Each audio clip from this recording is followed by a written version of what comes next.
ঢাকাতে পাওয়া যায় না এরকম জিনিস খুব কমই আছে। সব কিছুই পাওয়া যায়, তার ভেতরেও কিছু কিছু জিনিস অনেক বেশি মিস করি। তার ভেতর থেকে একটা জিনিস হচ্ছে কুমড়ো শাক। কুমড়ো শাকটা আমার এত পছন্দ, কিন্তু বাইরে থেকে কিনে খাইলে এরকম স্বাদ পাওয়া যায় না। মানে বাড়িরটা যেরকম স্বাদ লাগে সেরকমটা পায় না, এই জন্য কিনি না, রান্নাও করি না। সো হ্যালো এভরিওয়ান, আসসালামু আলাইকুম। কেমন আছেন সবাই? আলহামদুলিল্লাহ আমরা ভালো আছি। অনেক দিন পর ছোট্ট একটি ভিডিও নিয়ে এসেছি। বাড়ি থেকে আসার সময় যশোর থেকে কিছু কুমড়ো শাক নিয়ে এসেছিলাম, সেটার কথাই বলছিলাম। আসার সময় ওইটাও ছাড় দিই নাই, আমার প্লটের পাশেই হয়েছিল, সেখান থেকে নিয়ে আসছি। আর এরপরে আপনাদের যা যা দেখাচ্ছি সেটা দেখে আমি তো অবাক হয়ে গিয়েছিলাম। আপনাদের সাথে এরকম ঘটনা ঘটেছে কিনা অবশ্যই জানাবেন। তবে আমার ফার্স্ট টাইম বাবার বাড়ি থেকে বাসায় এসে যা দেখেছি, সত্যি মানে কি বলবো, এত তেলাপোকা, বাপরে বাপ, আমি তো ভাবতেই পারিনি। মানে আমি যাওয়ার সময় মনের ইচ্ছাতে একটু ফিনিশ দিয়ে গিয়েছিলাম, তো ভাবছিলাম যে বাইরে থেকে অনেক পোকামাকড় বা তেলাপোকা আসতে পারে, বাসায় দিয়ে যায় যাওয়ার সময়, আর আসলেও মারা যাবে বা কোনো কিছুতে উঠতে পারবে না, তেলাপোকাও হবে না বাসায়। তবে আমার বাসায় তো তেলাপোকা হয় না কখনো। আমি সব সময় অনেক বেশি পরিষ্কার রাখি সব কিছু, যেহেতু বাচ্চা আছে সব সময় অনেক মানে ইয়াতে থাকি, আর সব সময় চেষ্টা করি পরিষ্কার সব কিছু রাখার।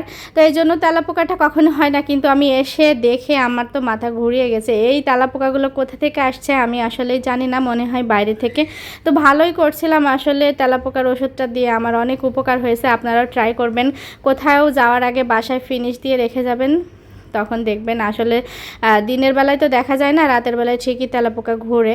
তো অনেক অনেক জিনিসপত্র নিয়ে আসছিলাম বাপের বাড়ি থেকে। আসার সময় আমার এরকমই হয়, গাড়িতে ধরে, মানে গাড়িতে যতক্ষণ ধরে ততক্ষণ জিনিস ভরতেই থাকি, মানে হয়ে যায় আর কি, গ্রাম থেকে এটা ওটা আনতে গিয়ে। আর ফ্রিজটা খুব এলোমেলো ছিল, ঈদের সময় যেহেতু যাওয়া হয়েছে, রোজা রেখে অত কিছু গুছিয়ে যেতে পারি নাই। তো এলোমেলো অবস্থায় আর কি করব, বাসায় অনেক কিছু আনছি, সেগুলো তো আমি একটুও গুছিয়েই রাখতে পারিনি, মানে যেটা যেরকম পারছি সব রাখছি। আর ফ্রিজের জিনিস অনেকগুলোই নিয়ে আসা হয়েছে আর কি, দুধ, মাছ, মাংস, অনেক কিছু নিয়ে আসছি, তো এই জন্য আর সাজিয়ে গুছিয়ে রাখবো কখন, অত দূর জার্নি করে আসছি বাচ্চাদের নিয়ে, অনেক কষ্ট হয়ে গিয়েছে, এই জন্য আর গোছাতে পারিনি, মানে একদম এলোমেলো যা অবস্থা তাই রাখছি। আর এদিকে যে মা থাকলে যা হয়, মায়েরা তো এরকমই, যাদের মা বেঁচে আছে আলহামদুলিল্লাহ, তাদের জন্য দোয়া অনেক অনেক। মায়েরা থাকলে মেয়েদের কষ্টটা বুঝে। তো সব খাবার দিয়ে দিয়েছিল, আমরা একটু কষ্ট করি নাই, এসে অনেক কাজ করছি, তারপরে একটু খাবারটা আসলে রান্না করা খাবার পেয়েছি, এটাই আলহামদুলিল্লাহ। আর তারপরে কি বলবো, আবার তো রান্না করছি, সকালে উঠে রান্না করছি, যেহেতু অনেক জার্নি ছিল, খাবার টাবার ওইভাবে খাওয়া হয়নি। তো কুমড়ো শাকটা টাটকায় রান্না করে ফেলেছিলাম চিংড়ি মাছ দিয়ে, আর মাছের করছিলাম চচ্চড়ি, আর এই যে বাজার। তো আজকের ভিডিও এই পর্যন্তই। আল্লাহ।